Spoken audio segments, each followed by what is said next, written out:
తాకట్లో ఉన్న బంగారాన్ని విడిపించి ఆ రోజున మార్కెట్ ధర కట్టి మిగిలిన డబ్బును మీకు అందిస్తుంది కొమ్మూరి గోల్డ్.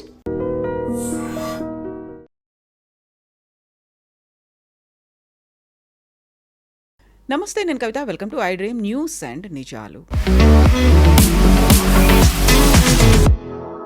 వీర్ సావర్కర్కి భారతరత్న ఇవ్వాల్సిందే. భారతదేశంలో అచ్చే దిన్ అనేది బీజేపీ వల్ల రాలేదు, దాని వెనకాల ఆర్ఎస్ఎస్ ఉంది, అందువల్లే అచ్చే దిన్ వచ్చాయి అంటూ ఆర్ఎస్ఎస్ చీఫ్ మోహన్ భాగవత్ కీలకమైనటువంటి వ్యాఖ్యలు చేశారు. యాక్చువల్గా 100 ఏళ్ళు కంప్లీట్ అయిన తర్వాత చేసినటువంటి ఈ ప్రసంగంలో బాలీవుడ్ ప్రముఖులు ఎందుకంతా ప్రాముఖ్యత వహించారు, వారంతా ఎందుకు అటెండ్ అవ్వాల్సినటువంటి అవసరం వచ్చింది, అందులోనూ ఇప్పటిదాకా ట్రెడిషనల్గా ఉన్నటువంటి ఆర్ఎస్ఎస్ వాలంటీర్లు కాకుండా డిఫరెంట్ ఫీల్డ్స్లో ఉన్న వాళ్ళందరినీ ఎందుకని ఆ సభలకి ఇన్వైట్ చేస్తున్నారు. మనతో పాటుగా ఉన్నారు సీనియర్ జర్నలిస్ట్ సురేష్ కొచ్చతిల్ గారు. సార్ నమస్తే. సో ఆర్ఎస్ఎస్ అనగానే ఆర్ఎస్ఎస్ చీఫ్ మోహన్ భాగవత్ ఆయన చేసేటువంటి ప్రసంగాలు కావచ్చు, కీలకమైనటువంటి వ్యాఖ్యలు గుర్తొస్తాయి. అందులోనూ పర్టికులర్గా ఆర్ఎస్ఎస్ వాలంటీర్లను ఉద్దేశించి ఆయన చేసేటువంటి వ్యాఖ్యలు. బట్ ఈసారి మాత్రం ఆ స్ట్రాటజీ కంప్లీట్గా మార్చినట్టున్నారు. హైదరాబాద్లో జరిగినటువంటి సభ కావచ్చు, లేకపోతే ముంబైలో 2 రోజులు జరిగినటువంటి సమావేశాలు కావచ్చు, ఎందుకు వాళ్ళ వ్యూహాన్ని మార్చుకుంది ఆర్ఎస్ఎస్? వ్యూహాన్ని మార్చుకోలేదు. ఆర్ఎస్ఎస్ ఏం చేస్తున్నారంటే ఈ 100 ఇయర్స్ సెలబ్రేషన్లో వాళ్ళు ఒక కొత్త ఆడియన్స్ని అప్రోచ్ అవుతున్నారు. ఆర్ఎస్ఎస్ వాళ్ళ స్వయం సేవకులు, వాళ్ళ సింపథైజర్స్, వాళ్ళ ఫాలోవర్స్ వాళ్ళకు ఉంటుంది 2 సంవత్సరాల నుంచి, జనరేషన్స్ నుంచి ఉంది. నేను కొన్ని మందిని కలిసాను గుత్తికి వెళ్ళినప్పుడు. ఆ రోజు 3 జనరేషన్స్ నుంచి గుత్తి లాంటి చోట్ల కూడా అక్కడ చాలామంది ఆర్ఎస్ఎస్ నుంచి ఉన్నారనమాట. గ్రాండ్ ఫాదర్ కొడుకు. ఇప్పుడు నడుస్తున్న ఈ వ్యాఖ్యాన్మాల అని అంటారు, ఇది 2 రోజుల సభలు. ఇది హైదరాబాద్లో కూడా జరిగింది. హైదరాబాద్లో ఇది బడ్జెట్ రోజు, నేను కూడా వెళ్ళాను. హెచ్ఐసిసిలో నాకు కూడా ఇన్విటేషన్ వచ్చింది.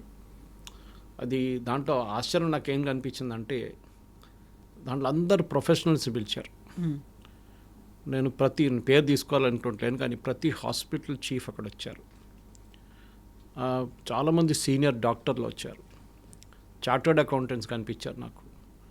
టాప్ నాచ్ లాయర్స్, హైకోర్టు, సుప్రీంకోర్టులో ప్రాక్టీస్ చేసిన మన తెలంగాణ, తెలుగు స్పీకింగ్ స్టేట్స్ ఉన్న వాళ్ళు కలిచారు అక్కడ. ప్రతి స్పోర్ట్స్ ఫీల్డ్ నుంచి చాలామంది ఉన్నారు. ఒలింపియన్స్ కనిపించారు నాకు. అంటే ఏం చేస్తున్నారంటే ఆర్ఎస్ఎస్ వాళ్ళ ఫిలాసఫీని 100 మంది దగ్గర మాట్లాడితే అట్లీస్ట్ 10 మంది కన్విన్స్ అవుతారు అనే ఒక ఫిలాసఫీ ఉంటుంది. I'm not speaking for RSS, నాకు అథారిటీ కూడా లేదు మాట్లాడడానికి, కానీ బహుశా అదే ఉండొచ్చు స్ట్రాటజీ. ఎందుకంటే సత్సంగ్ చాలక్ గారు మాట్లాడినప్పుడు ఆ రోజు ఫస్ట్ 1 అవర్ ఆయన ఆర్ఎస్ఎస్ హిస్టరీ గురించి చెప్పింది. ఓకే, అది డాక్టర్ గారు స్టార్టింగ్ నుంచి ఇప్పుడు దాకా ఉన్న అందరి గురించి ఆయన మాట్లాడారు. ఏమేం జరిగింది, ఏ టైంలో ఏం జరిగింది. దాంట్లో స్టార్టింగ్ పాయింట్ నాకేమనిపించింది, మంచిగా అనిపించింది అంటే, మేము అందరూ ఎంటర్ అవుతున్నప్పుడు అక్కడున్న స్వయం సేవకులు బుక్లెట్ ఇచ్చారు. ఓకే, దాంట్లో వందే మాత్రం ఫుల్ ఫ్లెజ్ ఫార్మాట్లో ఉంది. అంటే అన్ని సెంటెన్స్ ఆల్ కంప్లీట్ వందే మాత్రం అండర్స్టాండ్. అది మనం యూజువల్లీ పాడుతున్నప్పుడు స్కూల్లో కానీ కాలేజీలో కానీ ఎక్కడైనా కానీ ఫస్ట్ అండ్ లాస్ట్ స్టాండ్స్ పాడి ఫినిష్ చేసేస్తాం మనం. అందరు అక్కడ వచ్చిన ఆడియన్స్ కూడా ఫస్ట్ టైం పాసిబుల్ వాళ్ళకి. అలాంటి వాళ్ళు వెళ్ళేటోళ్ళు రెగ్యులర్గా we don't have an issue, నాకు తెలుసు పాట మొత్తం. స్క్రీన్లో కూడా చూపించారు, ఇన్స్ట్రక్షన్స్ ఇచ్చారు. సత్సంగ్ చాలక్ గారు వచ్చే ముందు ఒక్క ఫోటో కూడా తీసుకోకూడదు, ఒక్క వీడియో కూడా ఆ పర్టికులర్ ఈవెంట్ది హాల్ లోపల ఉన్న ఒక్క వీడియో కూడా నేను చూడలేదు, ఒక ఫోటోగ్రాఫ్ కూడా చూడలేదు. యూజువలీ మన వాళ్ళు ఎవరైనా వెళ్తే ఫోటోలు తీస్తారు, వీడియోలు వేస్తారు. నేను అక్కడ వెళ్ళాను, సెల్ఫీలు తీస్తారు. కానీ ఆ రోజు అక్కడ బయట కొంచెం మంది తీసుకున్నారు హెచ్ఐసిసి బయట, కానీ లోపల ఎవరు తీసుకోలేదు. రెండోది చప్పట్లు కొట్టకూడదు, అది ఆర్ఎస్ఎస్ ఫిలాసఫీ. అది ఏ ప్రోగ్రామ్ అయినా కానీ ఏ వ్యక్తి మాట్లాడినా కానీ వాళ్ళు చప్పట్లు కొట్టారు. మూడవది నో స్లోగన్స్, జై శ్రీరామ్, భారత్ మాతాకి జై, నథింగ్. అది వాళ్ళ శాఖలు చెప్పుకుంటారు, కానీ ఇక్కడ లేదు. వెరీ క్లియర్ అన్నమాట. ఆ డిసిప్లిన్ పాటించాల్సిందే. అప్పుడు కూడా కొంతమంది చప్పట్లు కొట్టారు టువర్డ్స్ ఎండింగ్, వాళ్ళకి పాస్వర్డ్ లేట్ వచ్చారు అనుకుంటా వాళ్ళందరూ. కానీ నాకు మంచిగా అనిపించింది ఒకటి, అది ఉండే 1 అవర్ ఆయన మాట్లాడిన తర్వాత సత్సంగ్ చాలక్ గారు అక్కడ హెచ్ఐసిసిలోనే ఇంకో చిన్న రూమ్ ఉంది అక్కడ ఆయన వెళ్ళి కొంతమందిని కలిశారు, కొంచెం రెస్ట్ తీసుకున్నారు. దాని తర్వాత 15-20 నిమిషాలు అందరు టీ బ్రేక్ తర్వాత అందరు రిటర్న్ వచ్చినప్పుడు క్వశ్చన్ ఆన్సర్ సెషన్ ఉండే. ఈ క్వశ్చన్స్ ముందే ఒక లింక్ పంపించి ఇన్వైటీస్కి అందరికీ నాలంటే లింక్ పంపించి అడిగారు, మీకు ఏమైనా ప్రశ్నలు ఉంటే అడగచ్చు. వాళ్ళ ప్రశ్నలన్నీ కంప్లీట్గా కంపైల్ చేసి ఆ క్వశ్చన్స్ సర్సంగ్ చాలక్ గారికి ఇచ్చారు. సో ఆయన అది ఆన్సర్ చేశారన్నమాట. ఏంటి క్వశ్చన్స్, ఒక్కొక్క ప్రశ్నకి చాలా డీటెయిల్గా మాట్లాడారు. ఇన్ఫ్యాక్ట్ లంచ్ టైం ఎక్స్టెండ్ అయింది. లంచ్ టైం 12 బ్రేక్ 12:30కి ఉండే. నేను అక్కడ 1:15 కూడా ఉన్నప్పుడు దాకా వాళ్ళ లంచ్ బ్రేక్ కాలేదు. ఆ రోజు బడ్జెట్ సెషన్ ఉండే అని చెప్పి నాకు చాలా మటుకు న్యూస్ ఛానల్స్కి వెళ్ళాల్సి వచ్చింది. సో లాస్ట్ 15-20 నిమిషాలు బహుశా మిస్ అయిపోయాను నేను అక్కడ. కానీ నాకు మంచిగా ఏమనిపించింది అంటే, సరే హిందూ రాష్ట్రం గురించి మాట్లాడారు, వై హిందూయిజం అని మాట్లాడారు, మిగతా రిలీజన్స్ గురించి మాట్లాడారు, ఇండస్ అని పేరు ఎక్కడి నుంచి ఉందని మాట్లాడారు. చాలా మటుకు ఒక ఆర్ఎస్ఎస్ బిలీఫ్ అండ్ ఫిలాసఫీ తీసుకొచ్చారు బయటికి. నేను చెప్పినట్లు 100 మందిలో 10 మంది కన్విన్స్ అయితే కూడా I think they won their battle. ఎందుకంటే ఒక మిస్ఇన్ఫర్మేషన్ క్యాంపస్ సంఘ్ గురించి ఎప్పుడు ఉంటుంది. అవును, వీళ్ళు ఏంటి హార్డ్ కోర్ హిందుత్వ, హిందూ రాష్ట్రానికి వీళ్ళు ట్రై చేస్తున్నారు భారతదేశం. ఇన్ఫ్యాక్ట్ నిన్న జరిగిన ముంబైలో జరిగిన దాంట్లో కూడా వ్యాఖ్యానాలలో చాలా క్లియర్గా సత్సంగ్ చాలక్ గారు చెప్పారు, మన హిందూ రిలీజన్ అనేది ఎంత బ్రాడ్ మైండెడ్ అనుకోండి, that we accepted a religion like Christianity also, which is more of a machinery religion. అది కూడా మనం యాక్సెప్ట్ చేసాం, ఎందుకంటే ఇట్స్ వెరీ బ్రాడ్ మైండెడ్. కానీ మీరు ఒక hard core Islamic state like Saudi Arabia తీసుకోండి, అక్కడ వెళ్ళి ఇవాళ ఎవరైనా క్రిస్టియన్ మిషనరీస్ అక్కడ వెళ్ళి క్రిస్టియానిటీని ట్రై చేస్తే అంతే ఉంటుంది వాళ్ళ సంగతి, వాళ్ళు ఉండరు రేపు. సో అట్లాంటి ఒక దేశం కాదు మనది. We are still accepting. సరే అక్కడెక్కడ చిన్న చిన్న ఘటనలు జరుగుతుందని మనకు తెలిసిందే, కానీ సత్సంగ్ చాలక్ గారు అది టచ్ చేయలేదు ఎక్కడ. కానీ I think it's very broad mind. దాని తర్వాత ఈ ఫిలిం స్టార్స్తో ఏదో మీటింగ్ జరిగింది అంటున్నా, that I'm not privy to that knowledge, నాకు తెలియదు ఏం జరిగిందని. కానీ కొంతమంది చెప్పారు, మీరు కూడా అడిగారు నా ద్వారా, బహుశా జరిగి ఉండొచ్చు ఫిలిం స్టార్స్తో. కానీ ముంబైలో జరిగిన ఈవెంట్ వాజ్ మోర్ పబ్లిక్. దాంట్లో ఫిలిం స్టార్స్ చాలామంది అటెండ్ అయ్యారు, కరణ్ జోహర్ కానీ సల్మాన్ ఖాన్ లాంటి వాళ్ళు అటెండ్ అయ్యారు అనమాట. సో ఎస్, అక్కడ కూడా ఒక బ్రాడ్ మైండెడ్ అప్రోచ్ తీసుకురావడానికి reaching out to the other part of the society. ఎందుకంటే హిందూ అనే ఒక మనిషికి సంఘ్ అంటే తెలుసు వాళ్ళకి. అండ్ సంఘ్లో పైకి వచ్చిన వాళ్ళందరూ, సంఘ్లో చాలా సంవత్సరాల నుంచి ఉన్న వాళ్ళు, వాళ్ళకి స్వయం సేవకు తెలుసు సంఘ్ అంటే ఏంటి అనేది. మేమంతా చిన్నప్పుడు కాచిగూడలో ఉంటుండే, ఆ టైంలో పక్కనే కాలేజ్ ఉండే, అక్కడ గ్రౌండ్ ఉండే, శాఖలు నడుస్తుండే అక్కడ. దాని తర్వాతనే బర్కత్పూర్లో కేశవ నిలయం మొదలైంది, కన్స్ట్రక్షన్ మొదలైంది. కానీ ఇప్పుడు కూడా ఆర్ఎస్ఎస్ ఏం చేస్తుందని చాలామందికి తెలియదు. ఆర్ఎస్ఎస్ అని ఒక ఆర్గనైజేషన్ అనుకుంటా కాదు, సేవాభారతి ఉంది దాంట్లో. అది కాకుండా చాలా ప్రజ్ఞాభారతి ఇలాంటి ఆర్గనైజేషన్స్ ఈ హెల్త్ గురించి డీల్ చేసే చాలా శిశు మందిర్లు ఉంది, ఏకల్ విద్యాలయాలు. There are about 30 to 40 organisation సంఘ కింద పనిచేస్తుంది. ఇండిపెండెంట్ ఆదివాసీ కళ్యాణం చాలా ఉన్నాయి అట్లాంటిది. తో మన ఇక్కడ కిస్మత్పూర్ వైపు ఒక శిశు మందిర్, అక్కడ చాలా బాగుంది. అది గట్కేసర్ వైపు ఒకటి ఉంది. సో ఇట్లా వీళ్ళ ప్రతి యూనిట్లో వీళ్ళది ఉంటుంది ఏదో ఒకటి. వాళ్ళ ఇన్వాల్వ్మెంట్, ఫర్ ఎగ్జాంపుల్ రాకా సుధాకర్ లాంటి వాళ్ళు, రాకా సుధాకర్ సార్ నార్త్ ఈస్ట్లో ఎంత పనిచేశారంటే అనొకరుగా చాలామంది అట్లా వాళ్ళు పనిచేసిన దానికే ఇప్పుడు బీజేపీకి నార్త్ ఈస్ట్లో చాలా మటుకు పట్టొచ్చింది, ఎస్పెషల్లీ త్రిపుర లాంటి రాష్ట్రాలు, అస్సాం లాంటి ప్లేస్లో. వాళ్ళు ఏం చేశారంటే, ఇంగ్లీష్లో ఒక సేయింగ్ ఉంది, if you can't beat them join them అని. క్రిస్టియన్ మిషనరీస్ ఏం చేస్తారో వాళ్ళు బహుశా అదే రిపీట్ చేశారు. క్రిస్టియన్ మిషనరీస్ యూజువల్ ఏం చేస్తారంటే, మీకు ఎడ్యుకేషన్ కావాలన్నా, ప్రైమరీ ఎడ్యుకేషన్, మీ పిల్లల్ని మా స్కూల్ పంపించండి, మా కాన్వెంట్ ఉంది, ఫ్రీగా ఎడ్యుకేషన్ ఇస్తాం. కాలేజ్కి వచ్చిన కాలేజా, మేము మా కాలేజ్ ఉంది, మీరు మీ పిల్లల్ని కాలేజ్ పంపించండి, ఫ్రీ ఎడ్యుకేషన్. తర్వాత మీకు ఏదైనా మెడికల్ హెల్ప్ కావాలన్నా, మెడిసిన్ కావాలన్నా, లేకుంటే డాక్టర్ చూడాలన్నా, మా మెడికల్ కాలేజ్ ఉంది, అక్కడ రండి, ఫ్రీ. ఈవెన్ బీఎడ్ చేస్తున్నప్పుడు కూడా వాళ్ళ ఎడ్యుకేషన్ ఇన్స్టిట్యూషన్స్ ఉంటుంది. సో వాళ్ళు ఏం చేశారంటే ఎడ్యుకేషన్ని మొత్తం ఒక లెవెల్లో తీసుకొచ్చి హిందూ ఆడియన్సెస్ కూడా వాళ్ళు ఆఫర్ చేయడం మొదలుపెట్టారు. దాంట్లో కొంతమంది ఇంప్రెస్ అయ్యి కన్వర్ట్ అయిపోయారు దాని నుంచి. వాళ్ళు తప్పట్లేదు. ఈ కన్వర్జన్ కూడా చాలా మటుకు ఆర్ఎస్ఎస్కి ఒక ప్రాబ్లంగానే మిగిలిపోయింది చాలా సంవత్సరాల నుంచి. ఇప్పుడు కూడా మీరు చూస్తుంటారు, యాంటీ కన్వర్జన్ లాస్ తీసుకొచ్చారు, 12 రాష్ట్రాలు తీసుకొచ్చారు బీజేపీ రూల్ స్టేట్స్. అది ఇప్పుడు సుప్రీంకోర్టులో ఛాలెంజ్ ఉంది. కానీ సర్సంగ్ చాలక్ గారు మాట్లాడితే ఏమన్నారంటే, యూనిఫామ్ సివిల్ కోడ్ తీసుకొచ్చే ముందు మీరు హ్యావ్ ఎ బ్రాడ్ డిస్కషన్. ఆయన ఉత్తరాఖండ్ గురించి ఒక ఎగ్జాంపుల్ ఇచ్చారు. ఉత్తరాఖండ్లో ఏం జరిగింది, బ్రాడ్ డిస్కషన్ జరిగిన తర్వాతనే దాన్ని తీసుకొచ్చారు వాళ్ళు. That is why it was accepted. మీరు పుష్ చేయకండి మీ నెరేటివ్ని, మీరు ఫస్ట్ సొసైటీని మొత్తం ఇన్వాల్వ్ చేసి మాట్లాడండి. That is obvious. ఎందుకంటే మోదీ గారు ట్రిపుల్ తలాక్ కానీ, ఆర్టికల్ 370 కానీ ఇట్లాంటి చట్టాలు తీసుకొచ్చినప్పుడు కూడా ప్రాబ్లం లేకుండా, ఎందుకంటే చాలా మటుకు బ్రాడ్ డిస్కషన్ జరిగింది. దాని తర్వాత నా చట్టం తీసుకొచ్చారు. ఈవెన్ ముస్లిం కమ్యూనిటీలు కూడా ట్రిపుల్ తలాక్ మహిళల నడిమిలో చాలా మటుకు యాక్సెప్టబిలిటీ వచ్చింది. ఎందుకంటే వాళ్ళకు ప్రొటెక్షన్ లాగా వచ్చింది. అది షాబాను జడ్జ్మెంట్ తర్వాత రాజీవ్ గాంధీ గారు మొత్తం ఆ రూలే మార్చేశారు. కానీ దాన్ని మళ్ళీ మోదీ గారు తీసుకొచ్చిన తర్వాత మహిళలు, అట్లీస్ట్ ముస్లిం మహిళలు చాలామంది సపోర్ట్ చేయడం మొదలుపెట్టారు. అది కాకుండా ఆయన మాట్లాడుతూ అచ్చే దిన్ ఎవరు తీసుకొచ్చారని అడిగారు. అది ఒక పాయింట్ ఆఫ్ డిబేట్ ఉండబోతుంది ఇంకా కొన్ని రోజులు బీజేపీ సర్కిల్స్లో. సో అది ఎవరి క్రెడిట్ అనేది, ఇప్పుడు బీజేపీయా ఆర్ఎస్ఎస్ అనేది? అది సర్సంఘ్ చాలక్ గారు ఏం చెప్పారంటే అది ఆర్ఎస్ఎస్ క్రెడిట్. ఆర్ఎస్ఎస్ వైపు నుంచి బీజేపీకి వెళ్ళింది అచ్చే దిన్. అది చాలా ఒక బ్రాడ్ డిస్కషన్. అది ఇంట్రెస్టింగ్, చాలా ఇంట్రెస్టింగ్. ఎందుకంటే మోదీ గారు అచ్చే దిన్ ఆయంగే అని చెప్పి ఆ స్లోగన్ ఫస్ట్ తీసుకొచ్చారు ఎలక్షన్ క్యాంపెయిన్లో. అచ్చే దిన్ వచ్చింది. అచ్చే దిన్ ఎవరు తీసుకొచ్చారనేది ఇప్పుడు ఒక క్రెడిట్ కోసం నేను చెప్తే క్రెడిట్ తీసుకోవడానికి చాలా అటెంప్ట్ చేస్తున్నాను. దాంట్లో సంఘ్ కూడా అంటాను మేమే చేయించామని. మనం అర్థం చేసుకోవాల్సింది అంటే కవిత గారు, సంఘ్ నుంచి ఆయన చెప్పారు కూడా సత్సంగ్ చాలక్, మా వైపు నుంచి discipline is the most important.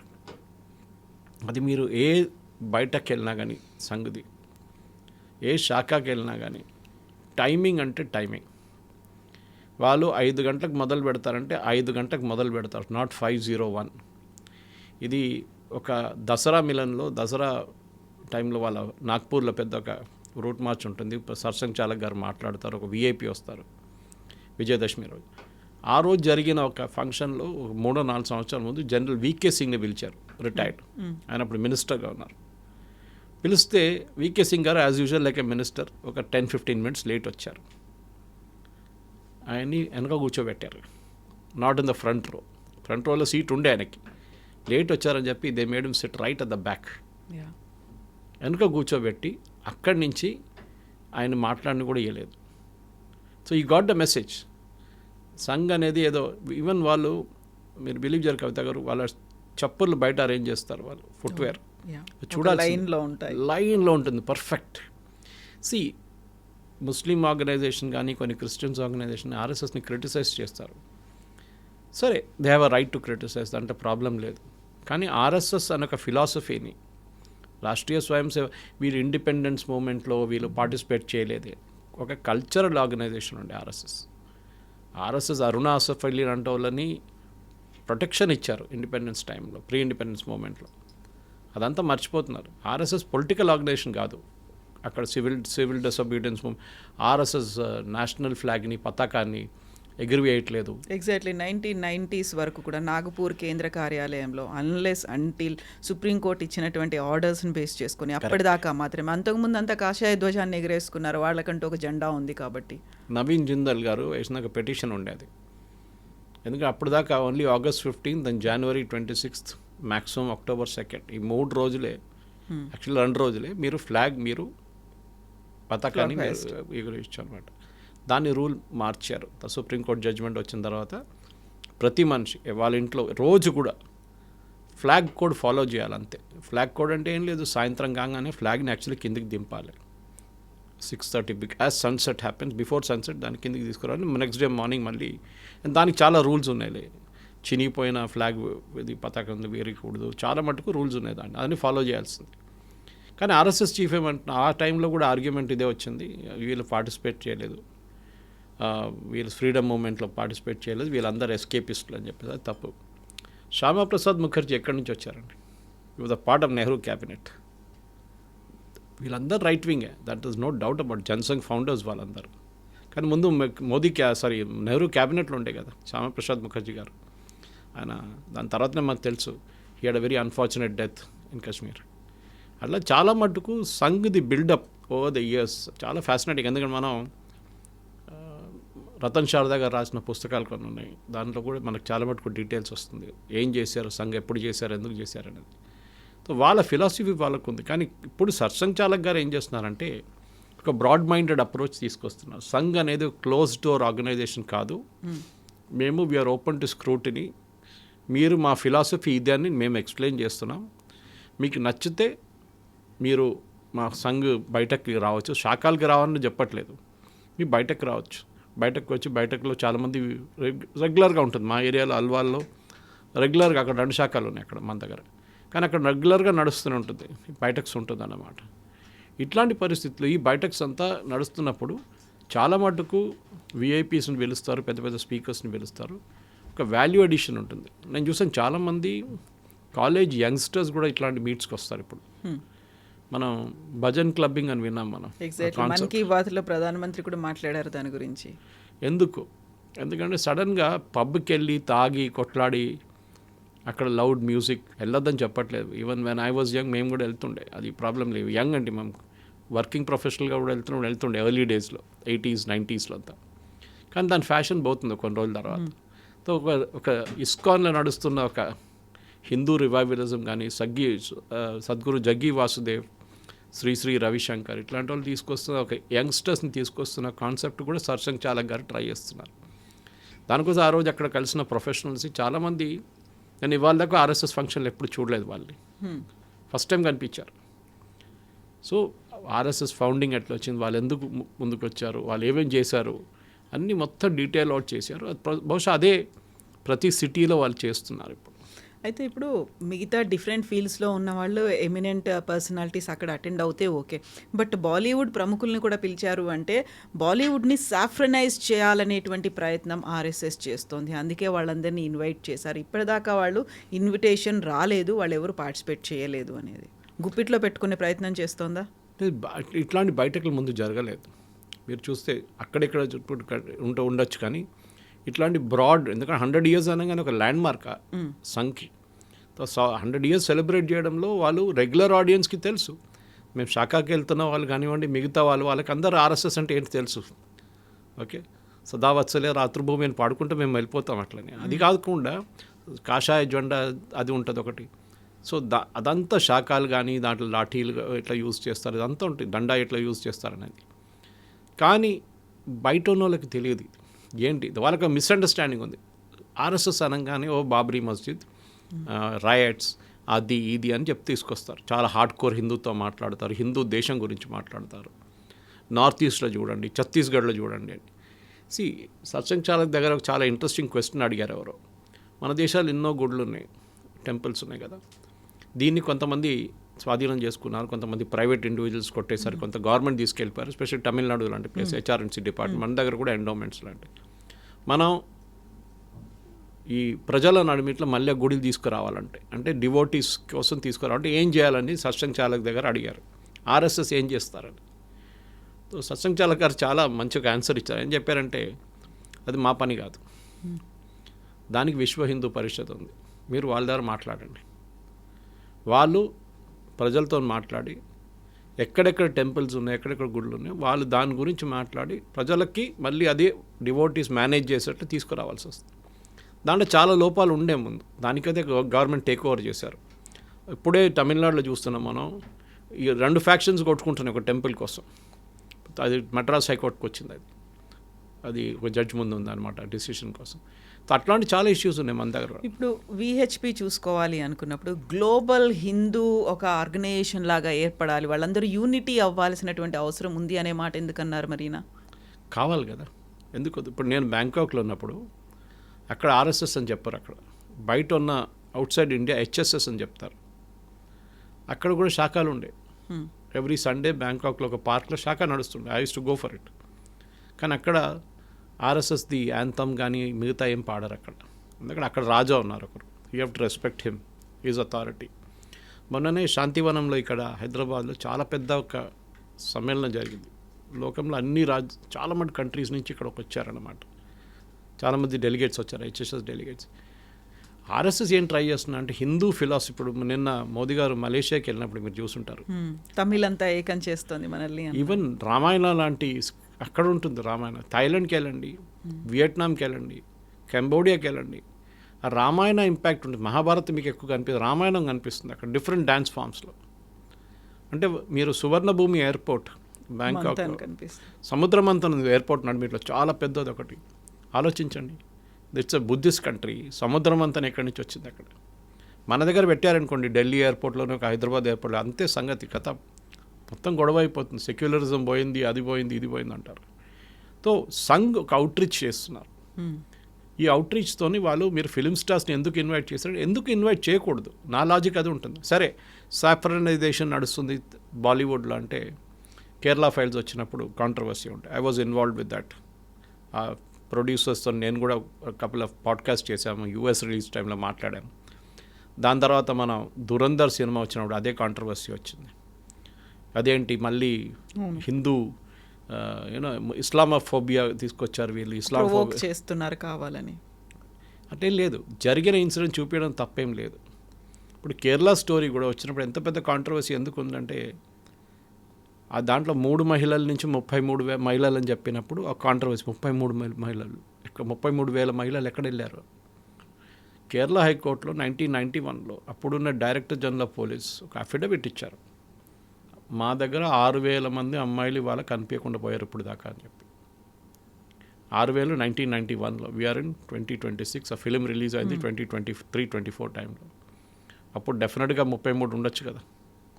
Even ఢిల్లీలో మిస్ అయింది అంటున్నారు, చాలా ప్లేసెస్ నుంచి మిస్ అవుతారు. కేరళ నుంచి డైరెక్ట్ ఐసిస్ జాయిన్ చేసిన చాలామంది ఉన్నారు. It's on record. Chief minister Achuthanandan చెప్పారు, అప్పుడున్న చీఫ్ మినిస్టర్ సిపిఎంది. సో దాంట్లో తప్పేం లేదు. I mean you have to acknowledge. Saffronisation అంటే ఏంటి? ఇప్పుడు మీరు హైదర్ అనే సినిమా ఒకటి వచ్చింది, మీరు చూసుంటారు. It was in and out against anti Hindu. కేరళలో ఎంపురా అనే ఒక సినిమా వచ్చింది, మీరు చూసుంటారు, మోహన్ లాల్ అండ్ పృథ్వీరాజ్ సుకుమార్. దాంట్లో విలన్ పేరు బజరంగి, హిందూ. ఆయన గుజరాత్ నుంచి వచ్చిందంట విలన్. కేరళకు వచ్చి గొడవ చేయడానికి ట్రై చేస్తే అక్కడున్న హిందువులు అడ్డుకొని ఆయన్ని తరిమి కొట్టారు అక్కడి నుంచి. తో హిందూ ఈజ్ అ విలన్. అది ఎందుకండి అట్లా చూపిస్తున్నారు? అసలు దాని గుజరాత్ రైట్స్లో, గుజరాత్ రైట్ అందరికి తెలిసింది జరిగింది, ఎక్కడ మొదలైంది with Godhra it started. Godhra చూపించకుండా గోద్రాని ఒక 10 సెకండ్లు చూపించేసి డైరెక్ట్ గుజరాత్ రైట్స్కి వెళ్ళిపోయారు ఆ సినిమాలో. చాలా మటుకు మనం చూసాం, మోదీ గారిని, అమిత్ షా గారిని గుజరాత్ రైట్స్లో ఇంప్లికేట్ చేయడానికి వీళ్ళందరూ ట్రై చేసిండు. సిబిఐ డైరెక్టర్ కార్తికేయన్ గారు కూడా అప్పుడు చెప్పిండు, వీళ్ళు they was an implication, directly చేయాలని చెప్పి ఆర్డర్ వచ్చింది పైనుంచి. మరి అందరూ తెలిసి ఎవరు పంపించారు ఆర్డర్ ఢిల్లీ నుంచి అని. కానీ జరగలేదు. Director general of police Sreekumar, Nambi Narayana గారిని అరెస్ట్ చేసిన మనిషి, he was the one who was appointed to go after Modi. కానీ జరగలేదు. సరే, మనం ఈ సాఫ్రనైజేషన్ ఆఫ్ బాలీవుడ్ అనగానే ఇప్పుడు హిందూ తెలుగు సినిమాకి వచ్చారు. ఇక్కడ చెప్పండి నాకు ఎన్ని సాఫ్రన్ మూవీస్ వచ్చింది? బాహుబలి రాగానే అరే అది హిందూ మూవీ అయిపోయింది. హనుమాన్ వచ్చింది, అది కూడా హిందూ. ఒక ఆడియన్స్ ఉంది దానికి, మీరు అంగీకరించాల్సిందే. ఒక ఆడియన్స్ ఉంది. ఆడియన్స్ ఉన్నప్పుడు ఎందుకు ప్రొడ్యూస్ చేయరండి? You make an Islamic movie, nobody is objecting, రేపు చేయండి మీరు. కానీ ఎంతమంది ఇస్లామిక్ క్యారెక్టర్స్ మీకు దొరుకుతారు అట్లాంటివి? బికాజ్ ఇస్లాంలో they don't allow any object identification. అది వాళ్ళ దాంట్లో చాలా క్లియర్. ప్రాఫిట్ అని ఒక పెయింటింగ్ కూడా చేయలేరు మీరు, ఒక క్యారికేచర్ కూడా చేయలేరు, లేకుంటే ఒక ఐడల్ కూడా చేయలేరు. So there is no identification. So ఇస్లాం గురించి చేస్తున్నట్టు చేయండి డెఫినెట్గా, if nobody is objecting. చాలా సినిమాలు వచ్చినాయి అట్లాంటిది. వేర్ ఏం చెప్తారు, ఒక బాలీవుడ్ ఇప్పుడు షారూఖ్ ఖాన్ సినిమాలు తీసుకోండి, దురంధర్ కన్నా ముందు వచ్చిన సినిమాలు కొన్ని ఉన్నాయి, టైగర్ షాప్ చేసిన సినిమాలు కొన్ని వచ్చినాయి. అన్నిట్లో చూడండి villain will always be a Hindu. ఎందుకంటే అట్లా, లేకుంటే ఇండియన్ ఏజెంట్, ఇండియన్ రా ఏజెంట్ ఒక విలన్గా తయారై పాకిస్తాన్ ఐఎస్ఐ ఏజెంట్, ఇండియాలో ఉన్న ఇంకొక ఏజెంట్ కలిసి ఈ ఇండియన్ రా ఏజెంట్ని మొత్తం ఫినిష్ చేసేస్తారు. Why can't it be Pakistani ISI agent అండి? ఇది మనం అడగాల్సిందే. ఒక అబ్జెక్టిఫికేషన్ నడుస్తుంది అన్నమాట. సో సంఘ్ని కరెక్షన్, సంఘ్ పర్సెప్షన్ కరెక్ట్ చేయడానికి సర్సంఘ్ చాలక్ గారు చాలా సిటీస్కి వెళ్ళినప్పుడు స్పోర్ట్స్ పర్సనాలిటీస్ని కలవచ్చు, ఫిలిం పర్సనాలిటీస్. ఫిలిం వాళ్ళకి ఒకటి ఉంటుంది, కవిత గారు, వాళ్ళు ఇన్ఫ్లుయెన్స్ చేసే ఒక ఆడియన్స్ ఉంటుంది ఎప్పుడు. ఓకే, ఒక చిరంజీవి గారు కానీ ఇప్పుడు తెలుగు ఫిలిం ఇండస్ట్రీలో, or Mohan Lal or Mammootty Malayalam film industry, or anybody for that matter in Tamil film industry, వాళ్ళు ఇన్ఫ్లుయెన్స్, రజనీకాంత్ లాంటి వాళ్ళు వేరే ఇన్ఫ్లుయెన్స్ చేసి చాలా ఉంటుంది. అండ్ డెఫినెట్లీ వాళ్ళు ఆ రోల్ ప్లే చేసినప్పుడు దాన్ని రియల్ లైఫ్ కూడా కొంతమంది తీసుకుంటారు. సో బాహుబలి వచ్చినప్పుడు కూడా అడిగారు, ఇది అంటే ఏంటి, ఇది ఎందుకు చూపిస్తారు ఇట్లా, why so much of Hinduism in that? లేదు, అక్కడేం లేదు అట్లాంటిది. అట్లాంటివి చూస్తే చాలా సినిమాలు వచ్చి ఉంటుంది. భోజ్పురిలో చూడండి ఎన్నో సినిమాలు వస్తాయి అట్లాంటివి. But we never see that Bhojpuri films అని. జోధా అక్బర్ వచ్చినప్పుడు ఎవరన్నా అడిగారండి why Jodha Akbar? Akbar real picture అప్పుడైతే ఫోటోగ్రఫీ లేదనుకోండి ఆ టైంలో, కానీ అక్బర్ అట్లా లేడు, హ్యాండ్సమ్గా లేడు అసలు. ఇవి ద డార్క్ గై, ఒక లింప్ ఉండే ఆయన కాల్లో నడుస్తున్నప్పుడు. కానీ మనకు చూపిస్తుంది ఏంటి, హృతిక్ రోషన్ చూడండి how beautiful he was. Akbar ఏం చేశాడని చెప్పట్లేదు, 33,000 మహిళలు పిల్లలు జోహార్ చేసుకున్నారు రాజస్థాన్లో when the heard Akbar is coming. 33,000 doctor owe me రాసిన బుక్ ఉన్నాయి, చూడొచ్చు. దాంట్లో చాలా డీటెయిల్గా రాశారు ఎక్కడ జరిగింది, ఏం జరిగింది, ఎంతమంది జోహార్ చేసుకున్నారు. బికాస్ ఆయన వస్తే అంతే సంగతి అని తెలిసిపోయింది వాళ్ళకి. కానీ అప్పుడు కూడా మన హిస్టరీ బుక్స్లో ఏం చెప్తారు, అక్బర్ ద గ్రేట్. నేను చెప్తా ఫస్ట్ కరెక్షన్ చేయాల్సింది అక్కడ హిస్టరీ బుక్స్లో. ఫిలిం స్టార్స్ని పిలవడము, డాక్టర్స్ని కలవడము, చార్టర్డ్ అకౌంటెంట్స్ని కలవడం, మిగతా వాళ్ళని కలవడం, ఇట్స్ ఓకే. అది వాళ్ళ ఫిలాసఫీ వాళ్ళు ప్రొపగేట్ చేస్తున్నారు, దాంట్లో తప్పేం లేదు. ఇప్పుడు మన దగ్గర దియోబంద్ ఉంది యూపీలో. దియోబంద్ ఫిలాసఫీ మీకు ఐసిస్లో కూడా కనిపిస్తుంది. ఓకే, మీకు పాకిస్తాన్లో బాలాకోట్ మనం స్ట్రైక్ చేసాం చూడండి, that is based on Deoband philosophy. మొన్న ఇరాన్ నుంచి వాళ్ళ లీడర్ వచ్చినప్పుడు మీరు చూసుంటారు, ఈ వెంట్ టు దియోబంద్. ఎందుకంటే వాళ్ళకి ఒక సెమినరీ అది. వాళ్ళ ఫిలాసఫీ, వాళ్ళ స్ట్రాటజీ, వాళ్ళ ఏం చెప్తారు, వాళ్ళ టీచింగ్స్ అంతా మనం బిలీవ్ చేయక్కర్లేదు, కానీ there is a system there. అక్కడ ఇప్పుడు మన ఫిలాసఫీ వీటి గురించి మాట్లాడుకున్నప్పుడు ప్రతిసారి వీర్ సావర్కర్ వస్తారు. వీర్ సావర్కర్కి భారతరత్న ఇవ్వాలి అనేటువంటి ఒక డిమాండ్ గతంలో కొంచెం ఆలోచనలు ఉండేవి. మహారాష్ట్రలో దాన్ని మేనిఫెస్టోలో కూడా పెట్టుకున్నారు. బట్ ఆర్ఎస్ఎస్ చీఫ్ దగ్గర నుంచి రావడం ఆ మాట అంటే చాలా వరకు అక్కడే డిఫరెంట్ ఒపీనియన్ అనేది కనిపిస్తోంది కదా. తప్పేముందండి, ఎంతమంది వీర్ సావర్కర్ గురించి చదివారు చెప్పండి. కాంగ్రెస్ వాళ్ళు చెప్పుకుంటే ఎప్పుడు ఏం పోతారు, వీర్ సావర్కర్ గారు అపాలజీ లెటర్ రాశారు బ్రిటిష్ పట్టుకుంటే వదిలేశారు, అట్లేం జరగలేదు. ఇన్ఫ్యాక్ట్ ఆ టైంలో ఆ లెటర్ రాయమని చెప్పిన మనిషి మోహన్ దాస్ కరమ్చంద్ గాంధీ. చాలామంది లెటర్ రాశారు బ్రిటిష్ వాళ్ళు. బికాస్ గాంధీ ఏం చెప్పారంటే, సవర్కర్ బయట ఉంటే బాగుంటుంది, సవర్కర్ జైల్లో ఉండకూడదు. నాకు చెప్పండి కవిత గారు, ఛాలెంజ్ చేస్తాను నేను, ఒక్క కాంగ్రెస్ లీడర్, ఆ టైంలో ఉన్న కాంగ్రెస్ లీడర్ ఒక్కరైనా 10 సంవత్సరాలు సవర్కర్ అండమాన్స్లో కాలాపానీలో సఫర్ చేసిన టార్చర్ 10 సంవత్సరాలు అక్కర్లేదండి, 2 సంవత్సరాలు ఎవరైనా చేశారు? నెహ్రూ 5-స్టార్ అకామిడేషన్ ఉన్నారు అల్మారాలో, గాంధీని ఆగాఖాన్ హౌస్లో పెట్టారు. వీరెవరైనా జైలుకి వెళ్ళారా? హార్డ్ కోర్ అది. కాలాపానీ అనగానే మనకు తెలుసు అక్కడ ఏమేమి జరుగుతుందని. అంతా డాక్టర్ విక్రమ్ సంపత్ బుక్ ఉంది, రీసెర్చ్ చేసిన, చాలా బాగా రాశారు ఆయన. You should read it. అప్పుడే మీరే అంటారు, అరే భారతరత్న ఫస్ట్ ఇవ్వాల్సింది వీర్ సావర్కర్ గారికి. అంత కష్టపడ్డారు ఆయన. గాంధీని చంపినటువంటి వీర్ సావర్కర్ బిలాంగ్స్ టు ఆర్ఎస్ఎస్ వాడు అయినందువల్లే. గాంధీని వీర్ సావర్కర్ చంపలేదు, ఇట్ వాజ్ నాథురామ్ గోడ్సే. వీర్ సావర్కర్ కూడా ఆర్ఎస్ఎస్ వాడు అందువల్లే కాదు. వీర్ సావర్కర్ వాజ్ చాలా డిఫరెన్స్ ఆఫ్ ఒపీనియన్ ఉండే ఆర్ఎస్ఎస్తో. ఆయన హిందూ మహాసభ ఫౌండర్ ఉండే, మేజర్ డిఫరెన్స్.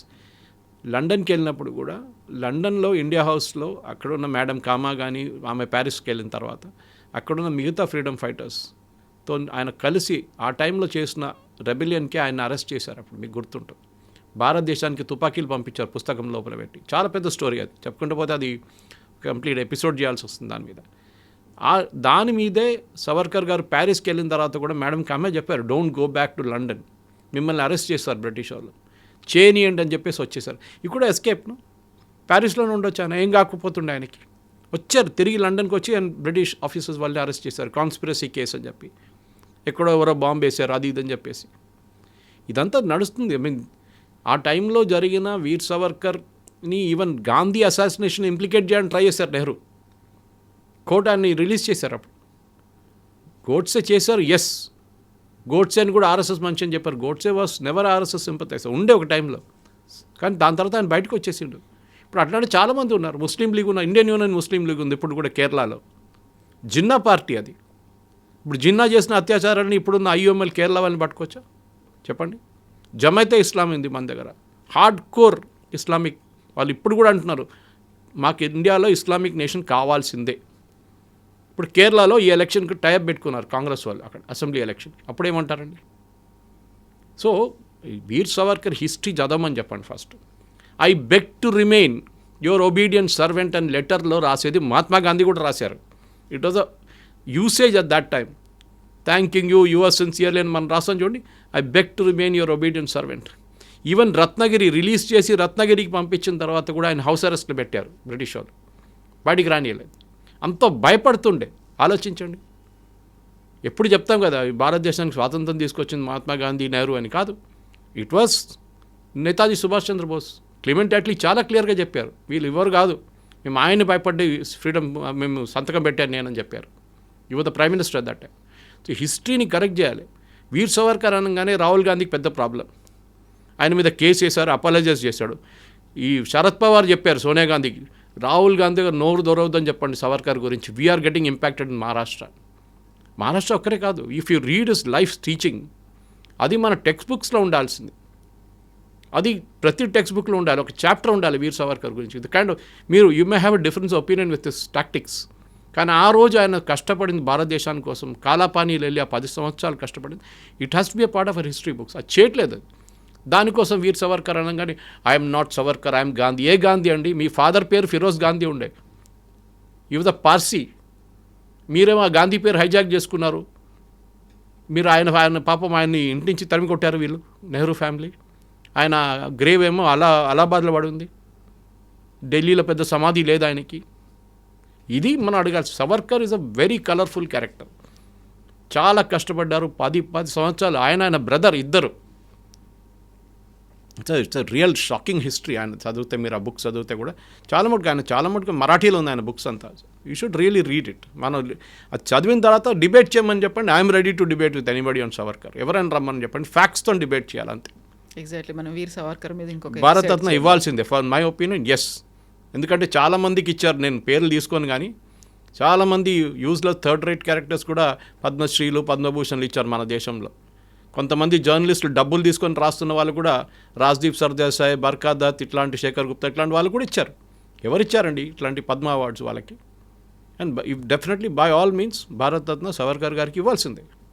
అంబేద్కర్ గారికి ఎప్పుడు ఇచ్చారని చెప్పండి భారతరత్న? ఇదే కాంగ్రెస్ వాళ్ళని అడగాలి నేను. వాళ్ళ ఫ్యామిలీలు అందరికీ ఇచ్చుకున్నారు. దాని తర్వాత అంబేద్కర్ గారు గుర్తొచ్చారు, అది కూడా బీజేపీ హయాంలో. తర్వాత వాళ్ళు ప్రెషర్ పెట్టిన తర్వాతనే భారతరత్న వచ్చింది. ఇది మనం this is my blood boils ఉంటాయి. ఎందుకంటే సవర్కర్ అనగానే ఆయన కష్టపడినది ఇట్స్ నాట్ ఈవెన్ డిస్క్రైబ్ చేయలేము మనం. అంత టార్చర్ చేశారు బ్రిటిష్ వాళ్ళు ఆయన్ని, అంత టార్చర్ చేశారు ఆయన్ని, ఆయన బ్రదర్ ఇద్దరిని అక్కడ జైల్లో, అండమాన్స్లో, కాలాపానీలో. ఎస్ సార్, మనం ఫర్దర్గా కూడా వీర్ సావర్కర్ గురించి డెఫినెట్గా మాట్లాడుతుంది. Okay, thank you very much. Thank you so much. Thank you. నిజంగా ప్రస్తుతం ఉన్నటువంటి సమాజం దేనికి ప్రయారిటీ ఇస్తుంది?